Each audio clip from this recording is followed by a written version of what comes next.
You know, the Great Council of 101 is often portrayed as a backwards, sexist tantrum the male lords of Westeros had against women. They passed over the true and deserving heir to the throne, Rhaenys, for the less deserving Viserys. What pigs! Well, we are now 9 episodes into House of the Dragon, and we have proof that the council made the greatest decision ever in choosing Viserys as king. Why, you ask? Because this woman is freaking stupid. Holy hell, is this now the stupidest shit that's ever been in a Game of Thrones episode? You could say Rhaenys kind of forgot how to say Dracarys, or that Rhaenys kind of forgot they were usurping the throne and all other sorts of shady shit. The biggest problem with House of the Dragon is every time there's amazing, truly amazing stuff, and there has been a lot of that, they counter it with something so stupid you think Dan and Dave are still writing the series. What the hell is going on here? Any attempt to justify what the show does, that Rhaenys just leaves without killing these people or attacking them, is atrocious and undeserved. Based on the character, and most especially character knowledge, Rhaenys absolutely should have roasted these sons of bitches alive. Full stop. Let them burn. You remember from the beginning of the episode, Rhaenys was locked in her room. Already a major outrage, if not outright attack on her. She's a Targaryen dragon rider and the wife of the most powerful lord in the realm. She has been ruling in his name. When Alicent finally comes to her, she immediately realizes what is happening. That Viserys has died and they are moving to usurp the throne. That is fucking key right there. She immediately realizes they are taking the throne from Rhaenyra. By the way, notice how Alicent just dismisses her? We're taking the throne and we don't care what you think. Speaking of stupid, Alicent is just as stupid in this scene. We may even have a new Dumb and Dumber. Jeez. In order to convince Rhaenys to join her and the Greens, she lists a bunch of things of no consequence. Yes, Laena died, but she died in childbirth. Had she been on Driftmark, there would not have been any difference. But even more crazy is she points out that Rhaenyra's heirs are not hers. Well, yes, that is true. Rhaenys has been pointing that out for a while now. Except that shit was settled in the previous episode, which in Showtime was literally yesterday. Literally yesterday, Rhaenys accepted the betrothal of her granddaughters, who are absolutely her grandkids, to Rhaenyra's sons. So while the boys are not hers by blood, their kids with her granddaughters will be the heir to both the throne and the future heir to Driftmark. That would be her great-grandkids. It would have her blood and name. All things considered, it wasn't that bad of a deal. Yet here, Alicent conveniently ignores that. It's like the previous episode never happened. And the equally stupid Rhaenys doesn't bring it up either. But the stupidest part of all, to entice her, Alicent offers her Driftmark. She already has Driftmark, You dumb cunt. Where is this guy when you need him? When there are simple logical counter arguments to what's being said in a scene, a writer tends to just ignore it and hope no one mentions it. Thus, it's up to YouTubers like me to point them out. Be sure you're subscribed for more. Ha! Later in this scene, Alicent says that if Rhaenys, with her dragon, joins Rhaenyra, it may lead to war. This is perhaps the most consequential part of the whole damn thing. It shows they are directly anticipating a war.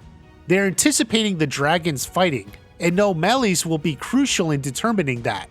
They will not allow Rhaenys to return with her dragon. She knows that, which is why she asked about her dragon to begin with. So they're either going to kill her or her dragon. Obviously, it would be much easier to just kill her. The scene ends with Alicent leaving her, telling her to ring the bell when she's made a decision. That is as much a warning as anything. They will not let her leave on her own. They will only accept Rhaenys as joining their cause. They will imprison her or kill her if they need to. They're anticipating a war with Rhaenyra. For all the talk of women leading the men towards peace, war is all but certain. In the end, Eric the Kingsguard lets her out. She sees Lord Coswell hanging right here, which is full-on proof the Greens are willing to kill those who won't kneel to Aegon. Like if there were any doubt, and there wasn't, but if there were any doubt, she knows what is up. He was a highborn who is literally hanging right there in the keep. That's a clear, obvious message. She knows Alicent is a party to all of this. You can't see an executed lord and think, well, maybe this will turn out okay. Maybe they're not so bad.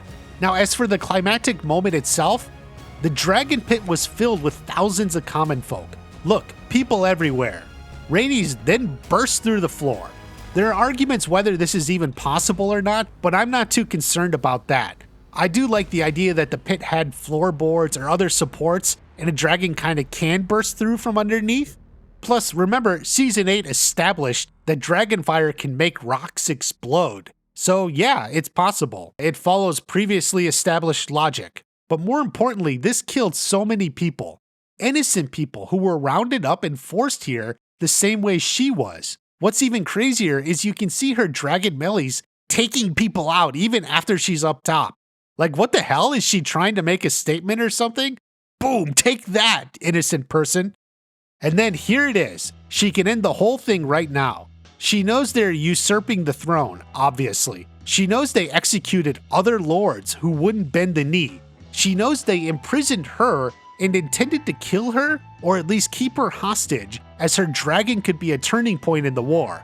Hell, she knows they are anticipating a war. She knows all that, but instead sits there like a dummy. Now, if you're thinking this is some sort of conspiracy and you're wondering why all the women here are so dumb, I'll point out this episode was written by a woman. She actually gave an interview with a Hollywood Reporter and tried to explain the reasoning. I think she just can't do it. It's not her war.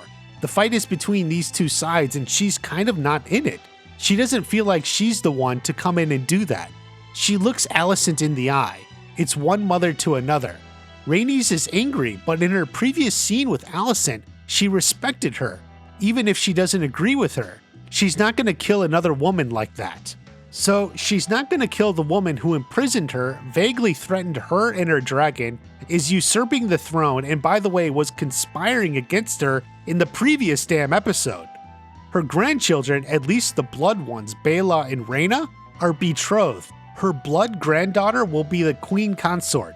Her blood great-grandchildren will then inherit the throne. Aegon taking the throne instead is a direct attack on her family. Well, Rhaenys kind of forgot about the Iron Fleet, and her granddaughters, they certainly haven't forgotten about her. But then in the finale, the first thing she does is fly to Dragonstone and tell Rhaenyra. She says she didn't kill them because it's not her war to start. Yeah, thanks. They locked you up, intended to kill you or keep you prisoner if you didn't swear to Aegon. But no. It's not your war to start. Your granddaughters are betrothed to the heir to the throne and heir to Driftmark. But no, it's not your war. Heck, your husband considers Jace and Luke his legitimate grandchildren, and their lives are now directly threatened. But it's not your war. The idea that House Velaryon would remain neutral or not side with Rhaenyra is sort of ridiculous. The most frustrating reality is the writers could have had the same basic story but structured it different so it doesn't come off as stupid. The most straightforward way would be for her dragon melees to realize she is in danger and leave the dragon pit to go rescue her, either while she's in the Red Keep or on the streets of King's Landing. While that wouldn't put her face to face with Aegon the Usurper, it could still have some excitement to it. Maybe a guard recognizes them, or Otto assumes she won't bend the knee and orders to have them killed. Either way, Rhaenys could have had an exciting getaway on her dragon. It's been established in both the book and the show that there appears to be some sort of telepathic bond between rider and dragon. It's not out of the question.